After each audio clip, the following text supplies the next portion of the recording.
kayo. Lalong iiyak niya. Tapos yung 3 days na lang. Ang nabili ko talaga yung gansa eh. Papakagat lang kita sa buong magdamag para manahimik ka.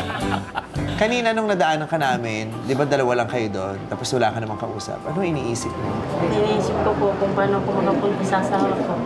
Tapos kung paano siya makalakas. Pupunta ka ba dapat sa kanya ngayon? Opo. Paano? Palakad po. Maglalakad? Gano'ng kalapit yun? Malayo po dito, Panaga.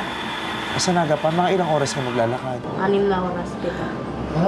Kasama mo siya? Lalakarin mo lang. Kasi gusto ko siya mabuti.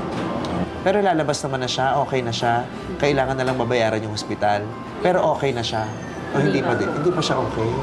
Magdadalawang linggo pa po ang kailangan niyang maano.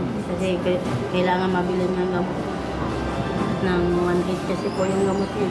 Ilang araw na kayong dalawa lang nandoon? Look, 3 araw na kayo nandoon? Tapos hindi kayo kumakain? hindi po kasi pag hindi naman kumakain asawa ko, hindi naman po ako kakain. Oy, hindi pwedeng gano'n. Kailangan maging malakas ka din kahit wala sa tabi mo yung asawa mo kasi nandiyan yung anak mo, umaasa siya sa'yo. Kailangan maging malakas ka para sa kanya. Wala pa yung food? Baka pwede ni baby sa tinapay. Parang baka pwede siya dito. Okay. Para lang ito siya. Tanggalin na yung kanin. Huh? Ay, kumain ng baby. Ang ganda ng mata. Ang pogi naman yung baby na yan, ah.